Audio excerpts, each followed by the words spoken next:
This fall, I'm rewatching every single episode of Gilmore Girls. And today we're talking about season 1, episode 4, The Deer Hunters. An episode that proves that no one handles stress like a Gilmore, with caffeine, chaos, and maybe a mild emotional breakdown. Before we get started, quick plug. FanFest celebrating Gilmore Girls is set to take place October 17th to the 19th in Guilford, Connecticut. I'll be there and I'll be moderating both the cast panel and the crew panel. If you want more information about this event, check the caption for more details. All right, let's get into it. In this episode, Rory gets her first really bad grade at Chilton, and it sends her into full meltdown mode. Because when you're used to being the smart one, a bad grade doesn't really feel like a mistake. It feels like an identity crisis. And for those of us that have to manage ADHD and anxiety all the time, that spiral, it hits hard. One bad day and suddenly your brain is like, guess we're failures now. Meanwhile, Lorelai is trying to help, but she's also juggling her own distraction. Work, parenting, and a very flirtatious Mr. Medina, who somehow makes eye contact feel like foreplay. Their connection in this episode is magnetic. It's awkward, but it's also charming. Like two people pretending that they're talking about Rory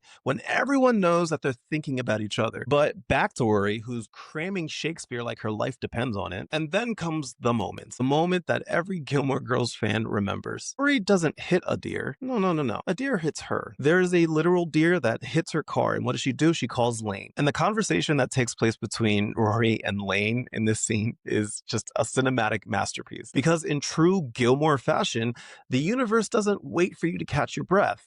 It just runs straight into you. And honestly, I've been there. I know you've been there too. You're overwhelmed, you're trying to get your life together, and out of nowhere, bam, the metaphorical deer of life just body checks you on your way to wherever the heck it is you're going. And you're just left standing there like, did that just happen? When Rory finally gets to school, she's told that she can't take the test. Lorelai's reaction is peak mom energy. She storms into Chilton like she's auditioning for Erin Brockovich 2 Connecticut Boogaloo. But underneath the sass and the sarcasm, it's love. Lorelai is realizing that she's tied so much of her self-worth to Rory's success, and this loss hits them both in different ways. And then there's that quiet moment near the end of the episode when Rory wants to go and look for the deer that hit her. It's funny, sure, but it's also kind of beautiful because it's not about the deer. It's about trying to make sense of something that is just ridiculously absurd. It's about slowing down long enough to say, okay, maybe this week was a mess, but I'm still here. For me, this episode lands at a solid 8 out of 10.